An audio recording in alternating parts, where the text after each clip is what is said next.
North east देश की उत्तर पूर्वी बेल्ट, ये एक ऐसी जगह है जहां हम घूमने जाने का प्लान बनाते हैं, लेकिन कसैली सच्चाई ये है कि इन घूमने जाने के प्लान के अलावा नॉर्थ ईस्ट हमारी बातों में, हमारे जिक्रों में, फिक्रों में शामिल नहीं रहता। खबर यह है कि नागालैंड को अशांत क्षेत्र घोषित कर दिया गया है, लेकिन सिर्फ इतना बताने से हमें कुछ समझ में नहीं आने वाला है। इसलिए शुरू से शुरू करेंगे आसान भाषा में, मेरे यानी प्रतीक्षा के साथ। नागालैंड, राजधानी कोहिमा, सबसे बड़ा शहर दीमापुर।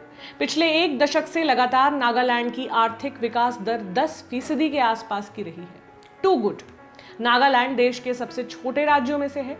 कुल क्षेत्रफल करीब 16,578 वर्ग किलोमीटर। और कहते हैं छोटा परिवार सुखी परिवार, लेकिन नागालैंड सुखी नहीं है, अशांत है, एलानिया तौर पर और कानूनी तौर पर भी। अब आते हैं पूरी खबर पर। केंद्र सरकार ने नागालैंड को अगले 6 महीने के लिए अशांत क्षेत्र यानी डिस्टर्ब्ड एरिया घोषित कर दिया है। दिसंबर तक ये दर्जा बरकरार रहेगा। गृह मंत्रालय ने इससे जुड़ा नोटिफिकेशन भी जारी कर दिया है। नोटिफिकेशन कहता है, नागालैंड राज्य की सीमा के भीतर आने वाला क्षेत्र ऐसी अशांत और खतरनाक स्थिति में है जिससे वहां नागरिक प्रशासन की सहायता के लिए सशस्त्र बलों का प्रयोग करना आवश्यक है। लेकिन अशांत क्षेत्र का दर्जा क्यों? अगर मैं आपसे पूछूं कि हिंदुस्तान की सबसे पुरानी और खूंखार इंसर्जेंसी या उग्रवाद की समस्या कहां रही है, शायद आपका जवाब हो कश्मीर, लेकिन आपका जवाब गलत है। सही जवाब है कश्मीर से 2000 किलोमीटर दूर नागालैंड। नागा इंसर्जेंसी भारत ही नहीं, दुनिया की सबसे पुरानी इंसर्जेंसीज में से एक कहलाएगी, जो भारत के आज़ाद होने के पहले से चली आ रही है। एक आज़ाद नागालैंड की मांग के साथ शुरू हुई नागा इंसर्जेंसी से बड़ी और स्पष्ट चुनौती की मिसाल आज़ाद भारत के इतिहास में कहीं नहीं मिलती।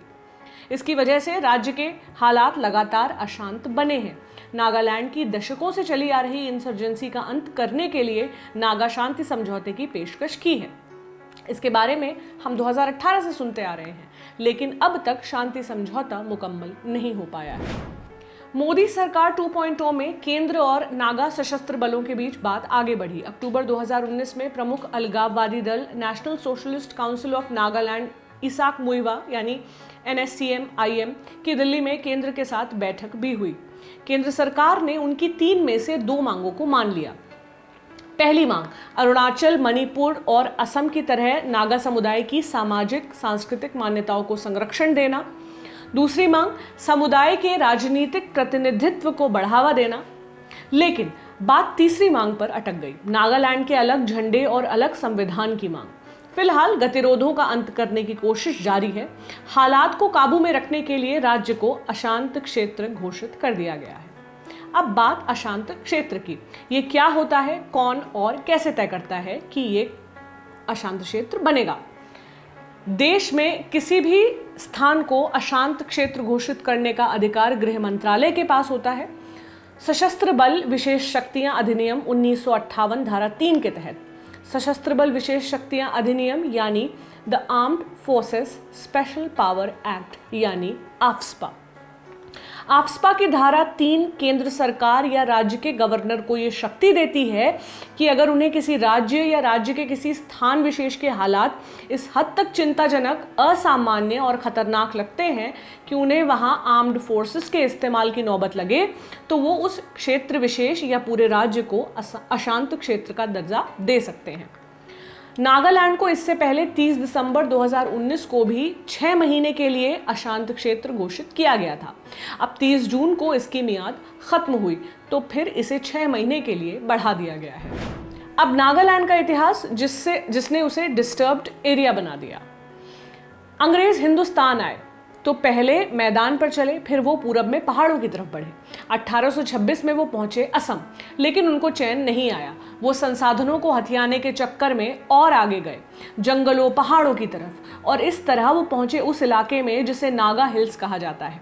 इलाके का नाम पड़ा था उन जनजातियों के नाम पर जो उस इलाके में बसती थी। नागा एक अकेली कौम का नाम नहीं है, ये जनजातियों का एक समूह है। हर जनजाति अपने आप में अनोखी होती है, लेकिन कुछ चीजें इन्हें नागा पहचान में बांधती हैं। मिसाल के लिए एक वक्त था जब कई नागा कबीलों में सिर उतार लेने की परंपरा थी। एक नागा के लिए अपने दुश्मन का सिर उतार लेने से ज्यादा वीरता वाली कोई और बात नहीं होती थी। इस परंपरा से अंग्रेज बहुत खौफ खाते थे। इलाके को अंग्रेजों की भाषा में कहें तो काबू में लाने के लिए ही कोहिमा में अंग्रेजों ने छावनी बनाई थी। कोहिमा आज नागालैंड की राजधानी है। 1881 में नागा हिल्स आधिकारिक रूप से गुलाम भारत का हिस्सा बन गए थे, लेकिन अंग्रेजों के दावे को नागाओं ने कभी माना नहीं। बड़ी लड़ाइयां छिटपुट झड़पों में बदली, लेकिन बंद नहीं हुई। 1918 में नागा क्लब बना, जिसने 1929 में आए साइमन कमीशन से कहा, हमें हमारे हाल पर छोड़ दिया जाए, हम पुराने वक्त में जैसे रहते आए थे वैसे ही रहना चाहते हैं। फिर हुई आज़ाद भारत में इंसर्जेंसी की शुरुआत। कैसे? 1946 में नागा नेता अंगामी जापू फिजो ने नागा नेशनल काउंसिल यानी एनएनसी बनाया। पहले एनएनसी की मांग ये थी कि नागा हिल्स भारत में रहे, लेकिन उन्हें स्वायत्तता दे दी जाए। लेकिन जब अंग्रेज भारत से जाने को हुए, तब देश की और रियासतों की तरह ही नागा गुटों ने भी आज़ाद भारत से अलग रहने की ख्वाहिश जता दी।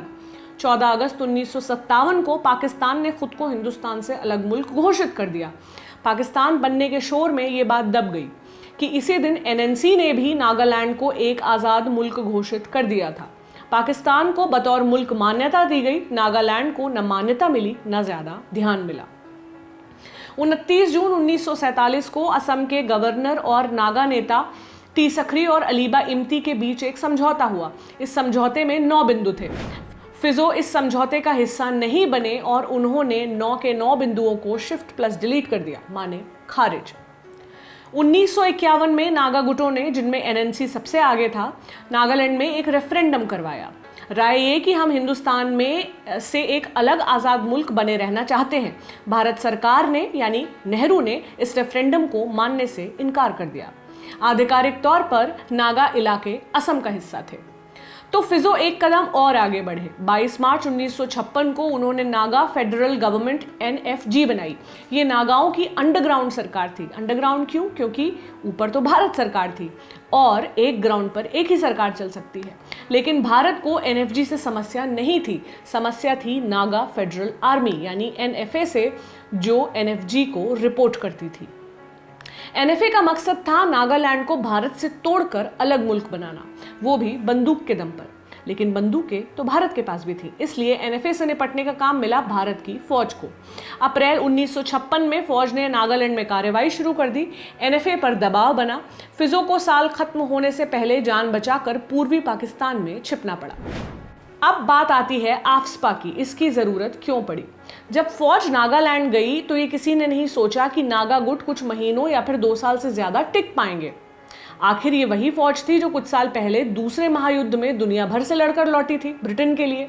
लेकिन नागा गुट और एनएफए टिके रहे। नागा इलाकों के पहाड़ों और जंगलों में छापामार लड़ाई जीतना बेहद मुश्किल था। कई इलाकों के तो नक्शे भी नहीं थे। फौज भेजने के 2 साल बीतने के बाद भारत सरकार का धीरज कुछ टूटा और ये तय पाया गया कि फौज को नागा गुटों से निपटने के लिए ज्यादा अधिकारों की जरूरत है। 1958 में नागा गुटों के इस खुत्सपा का जवाब आया आफ्सपा। आफ्सपा के आने के बाद नागा गुटों पर दबाव पड़ा तो फिजो को 1960 में पूर्वी पाकिस्तान छोड़कर लंदन जाना पड़ा। लेकिन सेना इस मुश्किल का हल नहीं निकाल पाई। इसी वजह से इलाके के लोगों को और ज्यादा हक देकर शांत करने की कोशिश हुई। 1963 में नागा हिल्स, जो तब असम राज्य का एक जिला थे, और ट्यूएनसांग, जो तब नेफा का हिस्सा था, को मिलाकर नागालैंड राज्य बना दिया गया। नेफा क्या था? नॉर्थ ईस्टर्न फ्रंटियर एजेंसी, जो मोटे तौर पर अब अरुणाचल प्रदेश है। नॉर्थ ईस्ट का मैप जैसा आज दिखता है वैसा हमारे मम्मी पापा के बचपन में नहीं था, लेकिन इसकी कहानी फिर कभी। अभी लौटते हैं नागालैंड पर। नागालैंड राज्य बनने के बाद भी अलगाववादी दल और राज्य की अशांति बरकरार रही। एनएनसी गया तो एनएससीएम-आईएम आ गया और अब केंद्र की इस समस्या को हल करने के लिए नागा शांति समझौता, नागालैंड को अशांत क्षेत्र घोषित कर अधिकार में लेने जैसी कवायदें चल रही हैं। कहां कहां लग चुका है आफ्सपा? अब तक नागालैंड के अलावा असम, मणिपुर, अरुणाचल प्रदेश में आफ्सपा लग चुका है। या तो पूरे राज्य या इनके कुछ हिस्सों को कुछ कुछ समय के लिए डिस्टर्ब्ड एरिया यानी अशांत क्षेत्र घोषित किया जा चुका है। इसके अलावा जम्मू कश्मीर में भी आफ्सपा लग चुका है। नागरिकों की ज़िंदगी पर इसका क्या असर पड़ता है? जिस क्षेत्र में आफ्स्पा लगता है वहाँ काफ़ी चीज़ें सशस्त्र बलों के ही नियंत्रण में आ जाती हैं। अगर उन्हें लगता है कि कोई व्यक्ति कानून व्यवस्था के खिलाफ काम कर रहा है तो सशस्त्र बल 3 तरह के बड़े कदम उठा सकते हैं।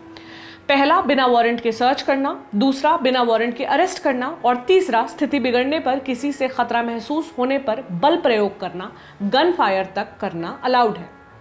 आफ्स्पा के यही प्रोविजन है जिनकी मुखालफत में लगातार तमाम मानवाधिकार संगठन आवाज उठाते रहे हैं। जब आफ्स्पा और इसके विरोध की बात आती है तो इरोम शर्मिला का भी जिक्र जरूरी हो जाता है। वो एक्टिविस्ट जिन्होंने 2000 से लेकर 2016 तक 16 साल तक भूख हड़ताल की, सिर्फ आफ्स्पा को हटाए जाने की मांग को लेकर। तो फिलहाल नागालैंड आफ्स्पा के तहत अशांति क्षेत्र घोषित हो चुका है। सरकार का लगातार कहना है कि नागा शांति समझौता जल्दी ही किसी मुकाम तक पहुंचेगा और राज्य में हालात सुधरेंगे। फिलहाल 6 महीने तक अशांत क्षेत्र ही रहेगा। तो ये थी कहानी नागालैंड की, वहां चलते आए डिस्टर्बेंस की। हालांकि कभी और डिटेल में जानने बैठे तो बहुत वक्त लगेगा। ये वैसा ही है कि आप एक हाइपरलिंक से दूसरे पर पहुंचते जाएं और पढ़ते जाएं क्लिक करते हुए। लेकिन शॉर्ट में इतना ही। ये जानकारी आपके लिए लेकर आए थे अभिषेक त्रिपाठी। मेरा नाम प्रतीक्षा है। शुक्रिया।